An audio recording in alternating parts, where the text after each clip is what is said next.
Mesdames, Messieurs, bonjour et merci de prendre le rendez-vous de ce 13h dont voici le sommaire. La cité des Soravi vibre au rythme des mortiers ce 15 août.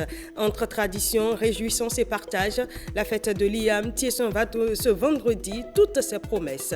Hier déjà, le Palais Royal a accueilli les rituels sacrés donnant le feu vert des festivités. Et avant d'accueillir ce vendredi la fête de l'IAM, Savalou a abrité le camp Forum National Édition 2025, une initiative de l'ABPF qui a rassemblé les jeunes leaders, activistes et partenaires autour des enjeux des droits sexuels et reproductifs DSSR. En sport, on aura les échos de la troisième journée des playoffs du championnat de basketball du Bénin qui se tient actuellement du côté de Ouida. Une journée marquée par du suspense, des performances impressionnantes et des scores sans appel. L'IAM à l'honneur ce 15 août à Savalou. Et avant cette célébration, il y a ce moment attendu chaque année par les Soravi. La bénédiction de la nouvelle récolte d'IAM, bénédiction donnée hier au Palais Royal qui a accueilli les rituels sacrés en présence du président du Conseil économique et social, lui-même prince de la cour royale. Ernest Etegou, Ulvaeus Balogun. À Savalou, l'INIAM n'est pas qu'un tubercule. C'est le cœur d'un patrimoine, un lien sacré entre les vivants et leurs ancêtres. Consultation du Fa, sacrifice rituel. Ici, sur l'esplanade du Palais Royal, tout est codifié et rien n'est laissé au hasard. Chaque geste prépare le moment tant attendu. La nouvelle INIAM qui a été offerte aujourd'hui au FA, il y a une consultation qui a suivi et cette consultation a révélé le signe Tchétoula Klebo, Yekou Lete, Yekou Filete. Ceci demande à tous les Savalois, à tous ceux qui sont de la contrée, d'éviter de sortir la nuit. Les noctambules, attention à eux pour ne pas courir un malheur dans la nuit, pour ne pas se faire braquer dans la nuit. Le FA a annoncé un malheur pour la royauté et on fera ce qu'il faut pour conjurer cette honte-là. Il y a beaucoup de femmes de la contrée, de Savalou, qui commettent l'adultère et le FA est venu recommander de cesser cela, sinon que ceux-là vont passer de via trépas. Par ce geste, le roi donne ainsi le ton pour la consommation de la nouvelle INIAM. La nouvelle INIAM, c'est un tubercule qui est très important en spiritualité, puisqu'il y a une petite allégorie du signe Foumendi qui a donné de la puissance à l'INIAM et qui lui a permis de faire le parcours comme l'être humain avant de venir à la vie. L'être humain parcourt 9 lunaisons avant de venir à la vie, 28 jours fois 9.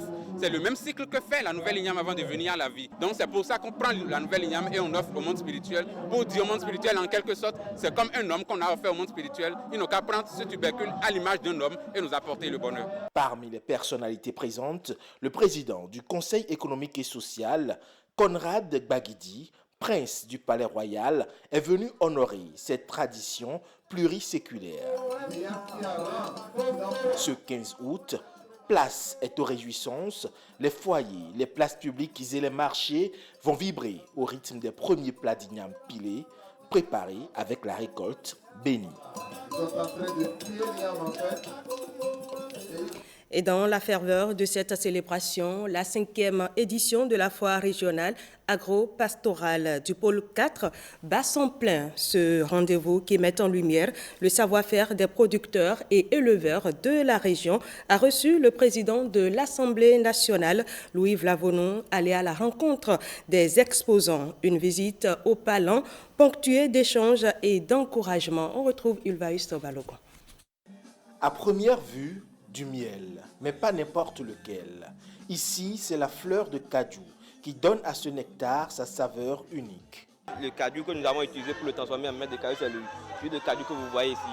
Si on prend 10 litres de ce jus de cajou, on en trouve ce miel de cajou là 1 litre dedans. Ça renforce le système immunitaire. Après avoir renforcé le système, ça lutte contre la fatigue. Cette innovation, comme beaucoup d'autres, attire ici les curieux dès les premières heures de cette 5e foire régionale agro-pastorale du pôle 4 à Savalou. La FODACO, aujourd'hui appelée Fora Pôle 4, s'impose comme une vitrine incontournable du potentiel agro-pastoral des départements des collines. Cette plateforme que nous offrons est unique. Elle favorise la rencontre, les échanges d'expériences. Elle contribue aussi à renforcer la cohésion entre différents composants de notre tissu social véritable richesse de la commune de Savalou et du développement des collines. L'Agence territoriale de développement agricole du pôle 4 met un point d'honneur à soutenir toutes les initiatives qui contribuent à un développement agricole harmonieux, inclusif et durable. Cette initiative répond aussi à un impératif, bâtir des ponts entre acteurs pour faire émerger un secteur agropastoral plus fort. Cette foire est bien plus qu'un simple rassemblement, et c'est une plateforme qui incarne notre engagement collectif à transformer les défis en opportunités. Elle est aussi un véritable reflet de la richesse de notre agriculture et de notre patrimoine pastoral. En organisant cette fois, l'ADCS et la TDA4 montrent que le développement local est une affaire de synergie. Les producteurs et les éleveurs apportent leur savoir-faire. Les collectivités locales créent un cadre propice. Les partenaires financiers et techniques soutiennent l'innovation. Et nous, en tant qu'institution de la République, nous veillons à ce que vos préoccupations soient entendues, étudiées, traduites en recommandations concrètes au gouvernement. Considérée comme un instrument de développement participatif, cette foire se veut un brassage d'expérience et de savoir-faire pour consolider les bases d'un secteur agropastoral plus compétitif et durable. Vous venez plutôt de suivre le lancement de cette foire agro-pastorale régionale. Et comme je le disais à l'instant, dans la faveur de cette célébration, la 5e édition de la foire régionale agro-pastorale du pôle 4 bat son plein. Ce rendez-vous qui met en lumière le savoir-faire des producteurs et éleveurs de la région a reçu le président de l'Assemblée nationale, Louis Vlavonon, est allé à la rencontre des exposants. Une visite au Palan ponctuée d'échanges et d'encouragement avant de livrer ses impressions à Ernest Etegou et Ulvaïs Balogun. Je suis très ému par tout ce que j'ai trouvé, d'autant plus qu'il y a des produits agricoles que nous croyons seulement venir de l'extérieur pour être consommés. Mais nous voyons qu'il y a eu des progrès, des recherches scientifiques, des recherches agricoles qui ont permis d'améliorer nos produits locaux, nos produits agricoles. Par exemple, j'ai vu le cajou qui sort quand même de boissons énergisantes avec plein de vitamine C. J'ai retrouvé d'autres formes de gari. J'ai retrouvé notre riz local qui n'a rien à envier au riz pakistanais et à d'autres que nous consommons et qui arrivent de l'extérieur. Par la recherche scientifique, j'ai vu des fertilisants, j'ai vu aussi des tubercules de manioc qui ressemblent pratiquement à des tubercules d'igname. Donc ça m'a permis de voir quel niveau aujourd'hui, avec les différents pôles qui existent au niveau de l'agriculture, nous avons vu combien de fois nous avons évolué. Et il faut visiter ces fois-là pour voir notre progrès. Toujours à Savalou, le camp Forum national édition 2025 s'est achevé. Organisé par le mouvement d'action des jeunes de l'association béninoise pour la promotion de la famille ABPF, ce rendez-vous a permis de rassembler les jeunes leaders, activistes et partenaires pour discuter autour des enjeux des droits sexuels et reproductifs. Pierrette Adaossi, Cadnel Capo.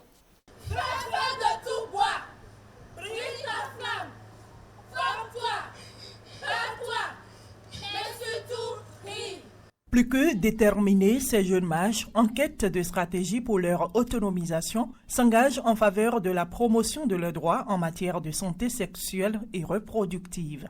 Nous sommes unis par une cause commune, celle de l'épanouissement de la jeunesse et de la promotion des droits humains. Ce n'est pas un simple slogan, c'est une conviction profonde qui nous anime et guide nos actions. Il résume notre quête d'un futur où chaque jeune a le pouvoir de faire des choix libres et éclairés, notamment en matière de santé sexuelle et reproductive, pour bâtir son propre chemin vers l'autonomisation. À vous, qui êtes donc l'espoir de demain de notre association, mais encore plus de notre cher pays, le Bénin.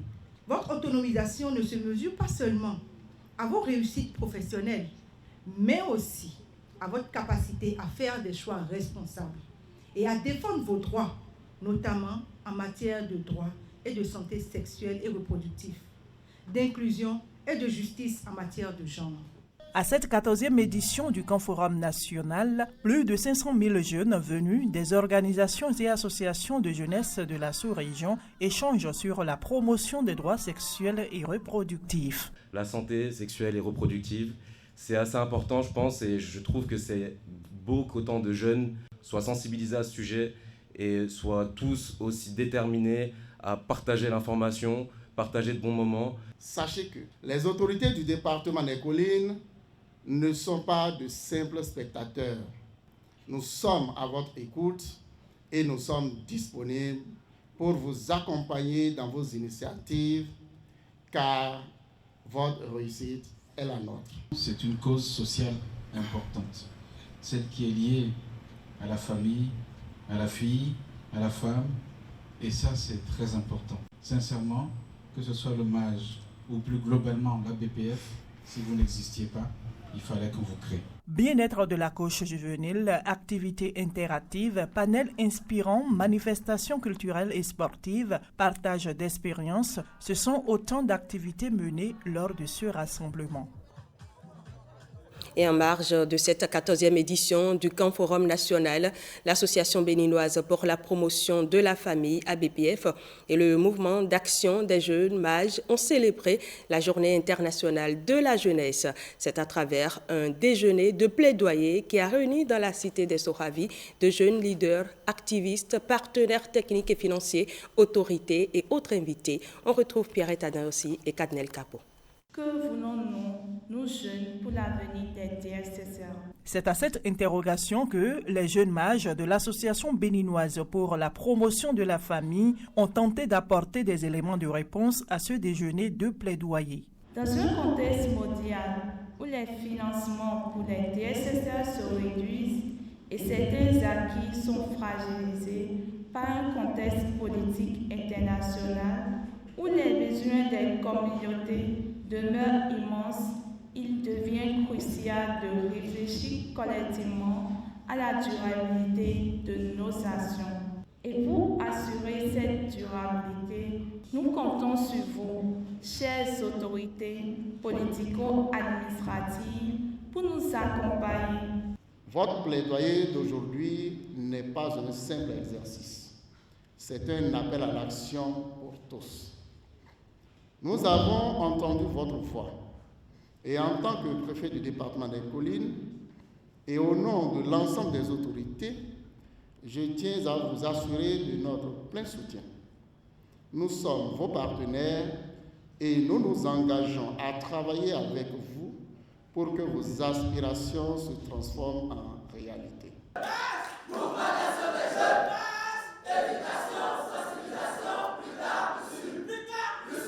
Occasion également pour ces jeunes d'échanger avec les leaders communautaires, religieux et politiques, les partenaires techniques et financiers sur les stratégies nouvelles et résilientes de promotion des droits sexuels et reproductifs. Nous allons travailler à voir quelle est la stratégie à mettre en place pour garantir effectivement non seulement le suivi de ces engagements pris aujourd'hui par les autorités, mais aussi veiller à ce que les jeunes puissent expérimenter eux-mêmes les succès de leur plaidoyer qu'ils ont fait depuis des années et qui continuent jusqu'à ce jour. Si jeunesse pouvait, jeunesse savait. Je pense que si vous gardez ça en tête, c'est tous les jours que vous allez croquer avec cette belle ambiance-là. Le fait d'être ensemble, de croire ensemble, d'avoir la volonté d'avancer, de contribuer au développement de son pays, ça c'est quelque chose qui est magnifique.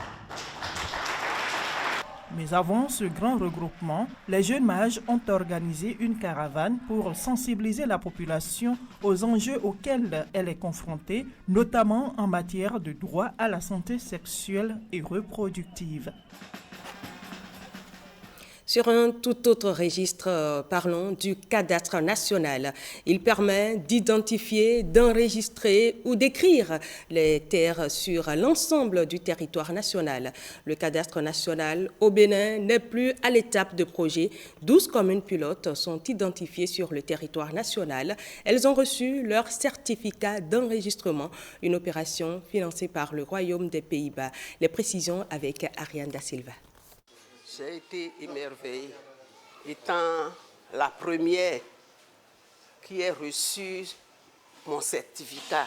C'est un grand jour pour Odette Afiavik-Pamegan, fonctionnaire à la retraite. Elle est désormais détentrice d'un certificat d'enregistrement au cadastre. Comme elle, des Béninois de 12 communes, Cotonou, Abomey-Calavi, Porto Novo, Semekbodi, Sakete, Pobé, Boycon, Parakou, Ndali, Djougou, Aplaro et Grand Popo sont en possession de ce document. Leurs parcelles figurent désormais au cadastre national grâce au projet de préparation de la mise à l'échelle du cadastre national. Un projet piloté par l'Agence nationale du domaine et du foncier et entièrement financé par l'ambassade du Royaume des Pays-Bas près le Bénin. Comme nous, humains, nous avons le numéro personnel d'identification. Il en est de même pour les parcelles. Chaque parcelle a un numéro unique parcellaire. Ça veut dire que vous ne pouvez plus confondre les parcelles parce que chaque parcelle aura son numéro. Le certificat d'enregistrement au cadastre, c'est la carte d'identité de la parcelle. Il y a de cela 3 ans, on a commencé par la collecte. Après, on a fait l'affichage, on a fait les enquêtes de Komodo. On a procédé à la correction et après la correction, maintenant, on est en train de délivrer les certificats d'enregistrement au cadastre. À Cotonou, l'opération a démarré dans quelques arrondissements. Je crois que c'est un document qui va soulager la peine de nos propriétaires. Je tiens déjà à remercier le gouvernement du président Talon pour cette noble réforme. À quelques kilomètres de Cotonou, à Sakete, Pobé et même à Abomey-Calavi, la question foncière reste un véritable casse-tête que l'enregistrement des parcelles au cadastre national vient régler. Le problème foncier au Bénin est un problème qui touche toutes les couches et les litiges ne finissent jamais. Mais à travers ce projet de PMAF, lorsque à la fin tout le pays serait cadastré, les litiges domaniaux vont disparaître. Ceux qui auront des corrections, ils ont encore un temps pour pouvoir se rapprocher de la mairie pour faire ces corrections-là.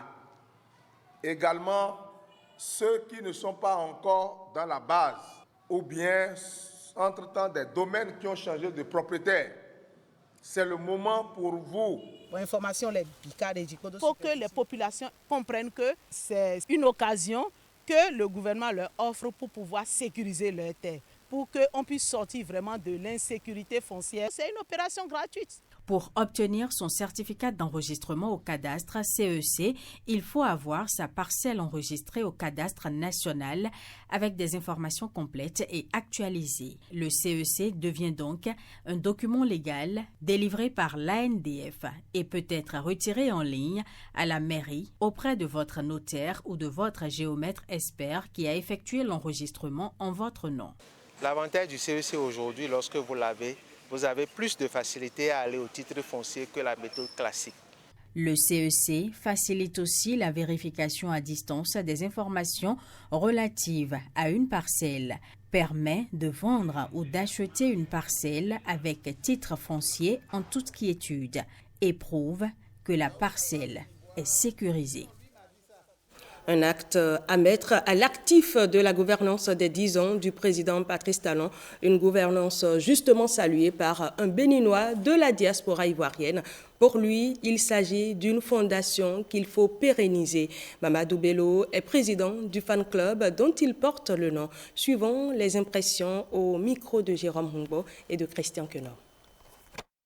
Il faut reconnaître que depuis l'arrivée du président Talon à la tête de notre pays a complètement changé. Notre pays est complètement métamorphosé.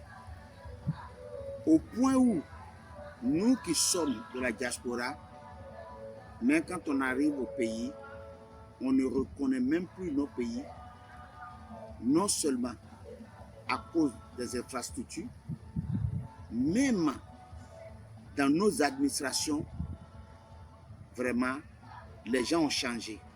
Je donne pour exemple le RAVIP et les passeports pour ce qui nous concerne. Mais aujourd'hui, avec l'opération RAVIP, on a des pièces de qualité et surtout fiable, sécurisé. Et même mieux, quand on ne peut même pas venir au pays, on peut le faire à distance aussi des fois. On peut obtenir certains documents à distance. Aujourd'hui, même les non-béninois veulent la nationalité au Bénin. Mais ce n'est pas pour cela que notre pays est parti.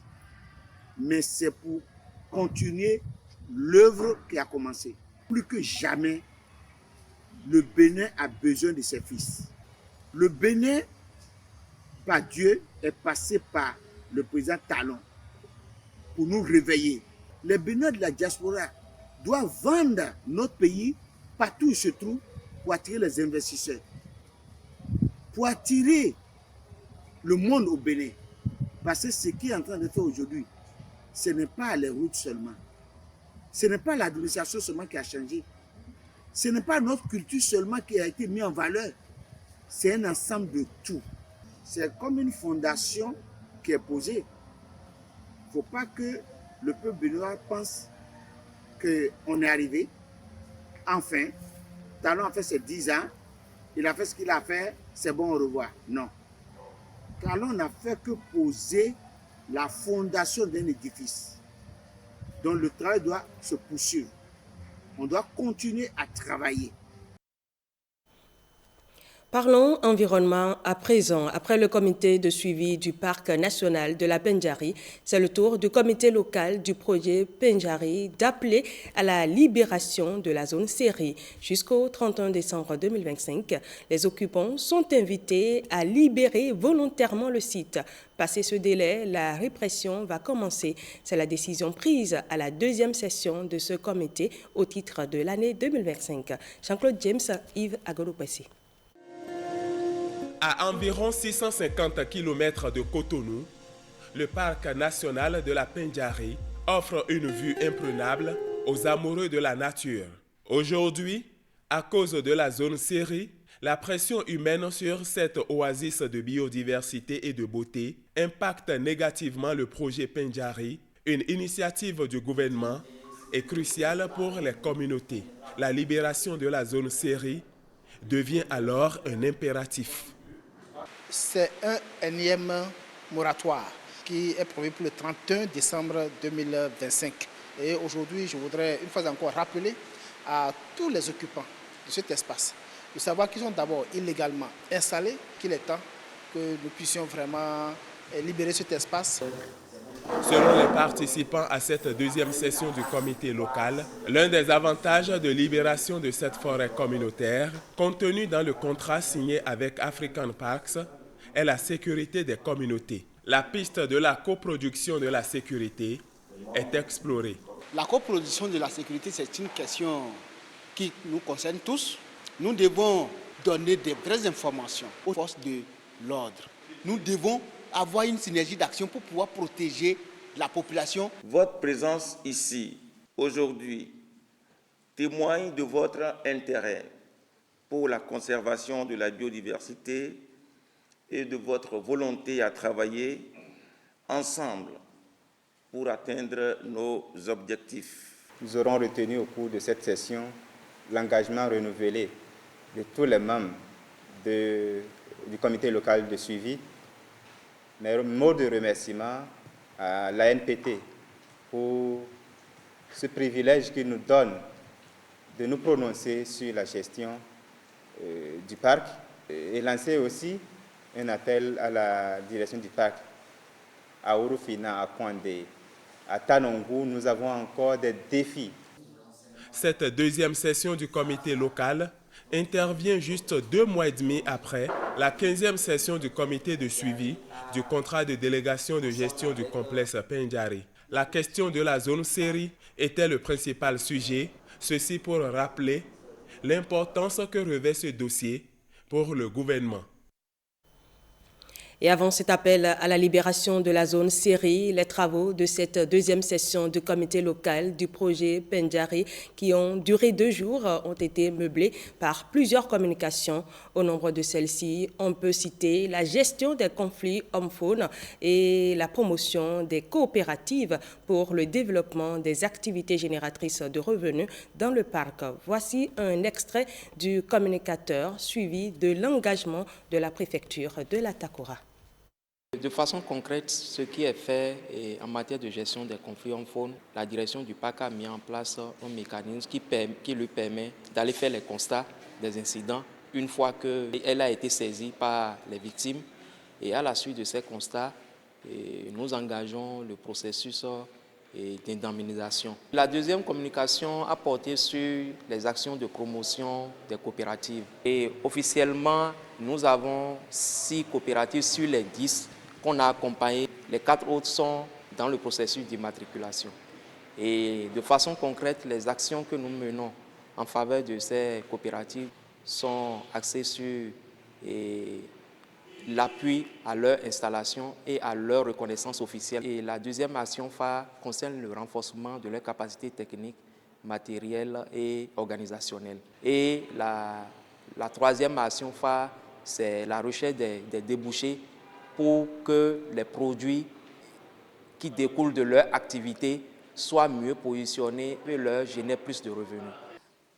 La protection du parc, le bien-être des populations riveraines du parc, c'est d'abord notre credo, c'est d'abord notre priorité. Nous, à la tête de notre département, nous avons intérêt à ce que tout marche bien, surtout que nous faisons face aujourd'hui à une situation aussi complexe que vous savez, la question sécuritaire.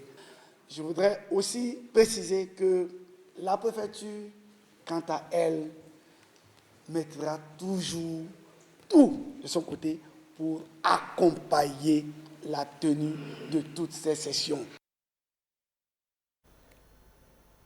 Du suspense, des performances impressionnantes et des scores sans appel, la 3e journée des playoffs a tenu toutes ses promesses, aussi bien chez les dames que chez les hommes. Vous l'avez compris, on parle sport. Le point avec Gloria Oni, Igor Ayoso et Patrick Akbelengue. Regardez cette diagonale pour Cosby, c'est Roland Adiado qui sait Cosby qui ouvre le bal des paniers de cette équipe de Aspac. C'est extraordinaire une telle passe. Entre remontées spectaculaires, domination et suspense, le public présent a eu droit à un spectacle haut en intensité lors de la 3e journée de ces play-offs qui rassemble les meilleurs basketteurs du Bénin. Aspac Dam confirme son statut de favori avec une large victoire face aux Cavaliers Dames. Malgré le réveil de l'équipe de Cavaliers au 3e quart-temps, durant lequel elles ont affiché une meilleure cohésion offensive et plus d'agressivité, l'écart creusé dès la première mi-temps était déjà conséquent. Aspac s'impose au final 69-33. Nous avons perdu les 2 premiers quart-temps, mais face à une grande équipe comme Aspac, on a gagné les 2 derniers quart-temps. Donc je peux dire que si l'erreur était corrigée depuis le début, on aurait pu quand même gagner Aspac. La rencontre entre les associés de Waké et Elan Coton Dam a démarré sur un rythme équilibré les 2 premiers quart-temps. Mais les associés ont connu un passage à vide total au 3e quart-temps. Les associés tenteront un retour tardif dans le dernier quart-temps sans succès. Score final 87-37 pour Elan Coton. Déjà, on a bien commencé, je dirais, mais c'est pas du tout facile. On s'en sort, moi et mes coéquipiers et tout. Et je pense qu'on va donner le meilleur pour aller jusqu'en finale. Nous n'avons pas perdu parce que nous sommes venus gagner en expérience. C'est une jeune équipe et l'équipe en face de nous est une équipe expérimentée. Oui. Donc nous avons joué avec nos moyens. Chez les hommes, l'équipe d'énergie a pris le dessus sur Longu dans un match de grande intensité physique. Énergie a su imposer son rythme dès l'entame de la rencontre, ne laissant que peu d'occasions à son adversaire de développer son jeu. Avec les enjeux qui se précisent, les écarts qui se creusent dans certains classements, la 4e journée de cette compétition qui se déroule à l'Institut régional de santé publique promet d'être décisive. Ce superbe drive, regardez là, pas de Chedrak. Voilà, c'est vraiment une des actions, une des belles actions de cette partie. Et pendant ce temps, à Abomey, le volley béninois a vécu 5 jours de spectacles et d'émotions fortes. La première Ligue 2025, Coupe Lucien Gokun, a consacré 2 nouveaux champions, les Hirondelles chez les dames et Béké chez les hommes. Une compétition d'élite riche en surprises et en révélations. Retour sur cette édition qui a tenu toutes ses promesses avec Blaise Atampo.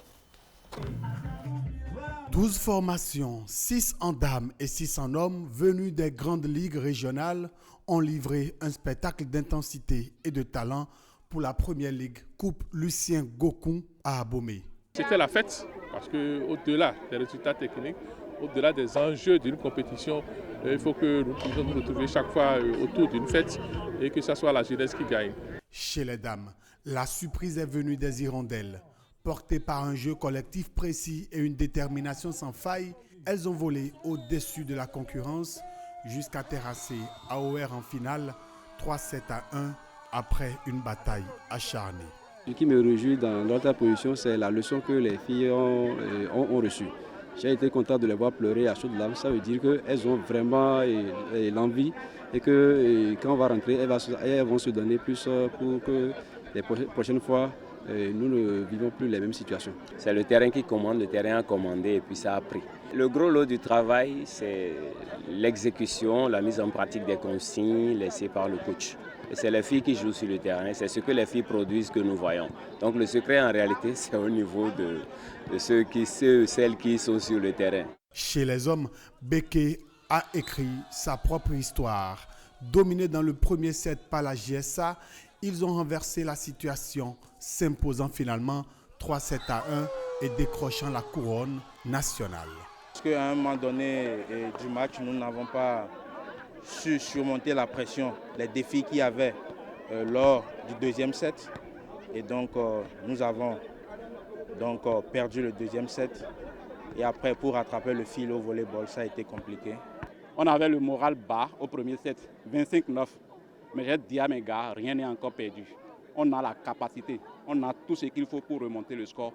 Et c'est ça qui a boosté mes éléments sur le terrain. Et vous avez vu le résultat. À la fin, on sort gagnant. Invité d'honneur de la Fédération béninoise de volleyball à cette compétition, le nouveau guépard Jules Okambawa venu de France. Place maintenant à Djaromain du 13 au 17 août pour la Ligue nationale. Et c'est la fin de ce 13h. Merci de l'avoir suivi. L'info revient ce soir à 20h et à 23h30. Demain 13h, retrouvez Estelle Pazot pour le JT 13h du week-end.